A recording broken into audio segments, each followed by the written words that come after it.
Hey guys, welcome back to Cooking with Doctor Mehtaverse, where in this week's episode we're going to be taking a look at Chocolava Cake.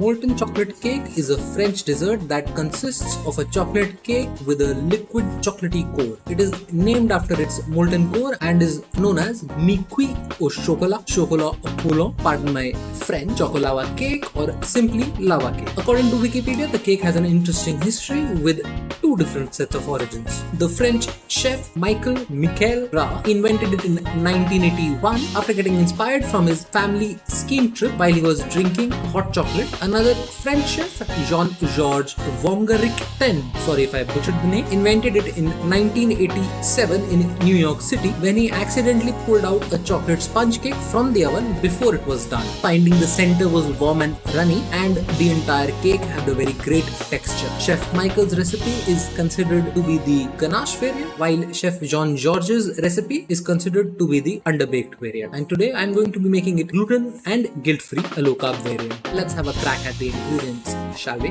Chocolate, about 100 grams, 1/4 butter, 50 grams, honey, 1/4 cup, oat flour, 1/4 cup, ragi flour, 1/4 cup, heavy cream, 2 tablespoons, curd, 1/4 cup, baking soda, 1/4 teaspoon, baking powder, half teaspoon, salt as per your taste, vanilla essence, 1 teaspoon, coffee, 1/4 teaspoon.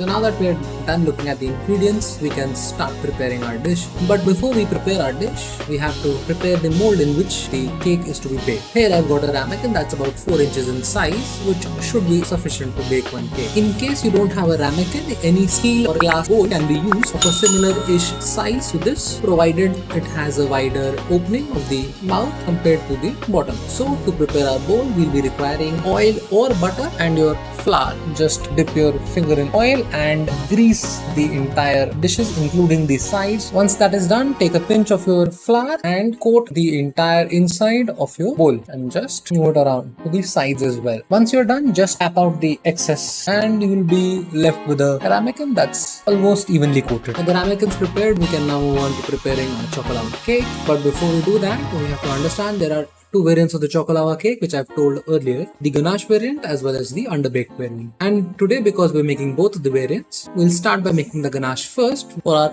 Ganache, we will require dark chocolate and heavy cream. Onto the stove we go. We'll grab our saucepan, keep it over the stove and light it up, setting the flame to low. Once that is done, pour the heavy cream onto the saucepan and stir continuously till it heats up for about 2 to 3 minutes till it comes to a boil. Once that is achieved, put the flame out and pour the hot cream onto 20 grams of dark chocolate and with a spatula mix in the cream well into the chocolate so that a nice thick homogeneous mixture of chocolate and cream is obtained, which is our Ganache. With that achieved, set it aside in the refrigerator for about an hour, preferably overnight, to chill and freeze before we can boil it into the cake. For our cake, we will now require dark chocolate, curd, baking powder, baking soda, salt, vanilla essence, coffee, butter, honey, oat flour and ragi flour and a medium-sized bowl. Divide your ingredients into wet and dry ingredients. Here I have my wet ingredients over to the left and dry over to the right. Then grabbing the medium bowl, pour our ragi flour, oat flour, baking powder, baking soda, coffee and then add in a pinch of salt to the medium bowl.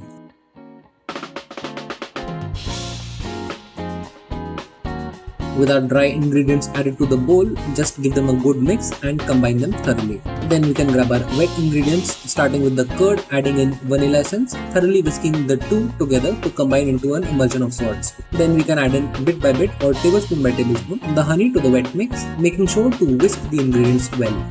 Moving our ingredients over to the stove, we can make a double boiler of salt using a small vessel with water in it placed underneath the medium-sized glass bowl, making sure that the water is enough to give rise to vapors but not too much so that it touches the bottom of the bowl. Over this setup, we can now break the chocolate into small pieces and melt it into the bowl and also add in the butter to the chocolates as well, combining the two together with the help of our spatula to get a nice shiny buttery chocolate mix. We can switch off the flame and mix our curd emulsion into the dry mix and gently pat and fold the emulsion into it to get a thick batter, which we can then add into the buttery chocolatey mix over the double boiler setup, making sure to mix everything together using the folding and patting motion.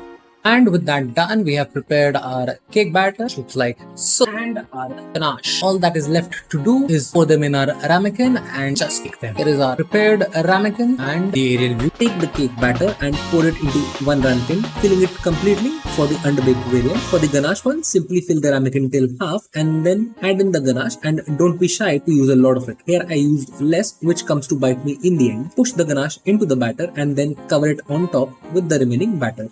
Now that both my variants are ready, the underbaked one, which has only the batter, and the ganache one, will now bake them. I'll put the underbaked one in the air fryer while the ganache one will go in the oven. For the air fried variant, I'll grab my air fryer, setting it on the baking setting. In case you don't have that, you can set it to 180 degrees Celsius for 5 to 7 minutes. Here I baked my cake for too long and did not get an as gooey center as I wanted.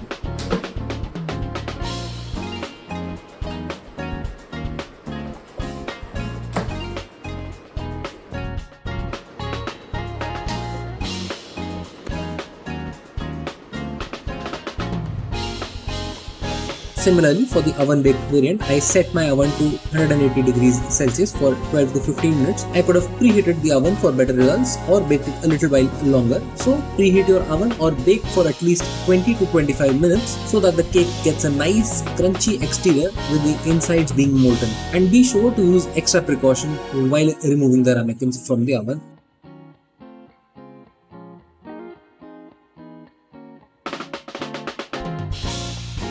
And now that the cakes have finally been baked, we've got to wait a few more minutes, just a few minutes more, to demold them and cut into them and have our taste test. Otherwise, the cakes might just collapse and we don't want that. So, see you in a bit. We're done waiting. It's finally time to demold the cakes. I'll grab my knife, run it along the edge of the cake. Similarly for the other cake as well. I'll take a plate and invert. Has held its shape and it's come out nice and clean. The second one as well. Plate, invert it on top, a little tap, and whoop, slightly stuck to the side, but that is okay, manageable.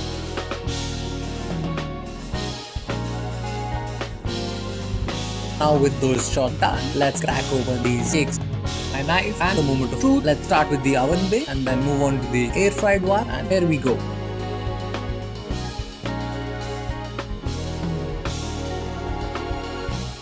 I do need the chocolatey center, definitely not oozing out, maybe the cool to the ganache a bit more. Here we go. And again, we do have the molten center-ish, would have a few minutes less, but the center is a bit gooey, but not molten-y. Well, I believe an epic fail on my part that I couldn't get the flowiness. And let's grab my spoon and have a bite.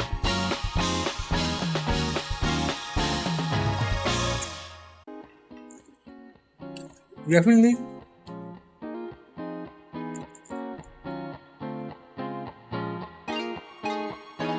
The exterior is crunchy, chocolatey, and the center is gooey but not that flowy. And here is my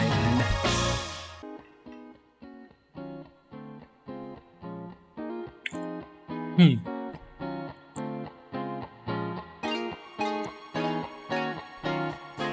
Same texture, same flavor profile. Ganache variant had a bit more gooiness to it, but on the whole, amazing recipe. And I'll catch you guys in the next video, folks.